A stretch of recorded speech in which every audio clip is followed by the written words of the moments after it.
আসসালামু আলাইকুম রহমতুল্লাহি ওয়া বারাকাতুহু। সম্মানিত দর্শক শ্রোতা, প্রিয় ভাই বন্ধুরা, আজকের এই ভিডিওতে আলোচনা করব স্বপ্নে যদি নিজের শরীরের মধ্যে ফোড়া দেখে অথবা ফুসকা, এক একজন এক এক নামে চিনে থাকেন, এটা দেখার ব্যাখ্যা কি। আলোচনা অবস্থায় সাথেই থাকবেন। যারা এখনো চ্যানেলটি সাবস্ক্রাইব করেননি, সাবস্ক্রাইব করতে ভুলবেন না। ভেরিফাই চ্যানেলের ডিসক্রিপশন বক্সে ক্লিক করলে পেজ এবং আইডি আসবে। এটা ছাড়া আলাদা অন্য কোনো পেজ নেই, আইডি নেই, ইমো নেই, হোয়াটসঅ্যাপ নেই, টিকটক নেই। সাবধান, নাম ছবি দেখে বিভ্রান্ত হওয়া যাবে না। প্রত্যেক ভিডিওতে আলাদা সাবধান করি, সতর্ক করি। ফোড়া অথবা ফুসকা দেখার অর্থ হচ্ছে শরীরে ফোড়া বা জখম দেখা সম্পদ প্রাপ্তির পূর্বাভাস রয়েছে। শরীরে ফুসকা পড়তে দেখা আনন্দের মাধ্যমে তাৎক্ষণিক সম্পদ লাভের লক্ষণ। প্লেগ বা মহামারী দেখা যুদ্ধ বিগ্রহের আলামত। যুদ্ধ বিগত প্লেগ বা মহামারীর লক্ষণ। ঘুমের মধ্যে চমকে উঠতে দেখা বা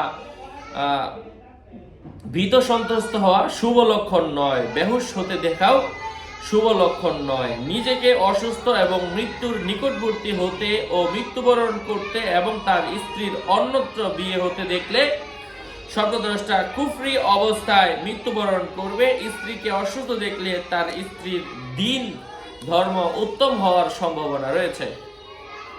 রোগীর জন্য উট, গাধা, মহিষ বা শূকরের উপর আরোহণ করতে দেখা বা নিজের শরীর চর্বি বা তেলের দ্বারা তৈলাক্ত দেখা শুভ লক্ষণ নয়। তবে দূর হতে যদি গরু বকরি দেখে বা নিজেকে খুব মোটা, লম্বা ও চওড়া দেখে বা গোসল করতে দেখে, তবে তা স্বপ্নদ্রষ্টার জন্য শুভ লক্ষণ।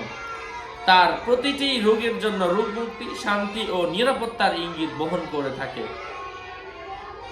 স্বপ্নে কোনো মানুষ যদি নিজে সফর করতে গিয়েছে, কোথাও ঘুরতে গিয়েছে, বেড়াতে গিয়েছে, ওখানে গিয়ে দেখলো তার শরীরের মধ্যে ফোড়া, এর অর্থ হচ্ছে সে নিজে অসুস্থ হবে। ক্ষতির আলামত বুঝতে হয়। কারো মতে বাদশার পক্ষ থেকে কোনো ধরনের চাপ এবং বল প্রয়োগ হওয়ার সম্ভাবনা রয়েছে। আশা করছি বুঝতে পেরেছেন। আরো আপডেট পেতে সাথেই থাকবেন। আসসালামু আলাইকুম ওয়া রাহমাতুল্লাহি ওয়া বারাকাতুহু।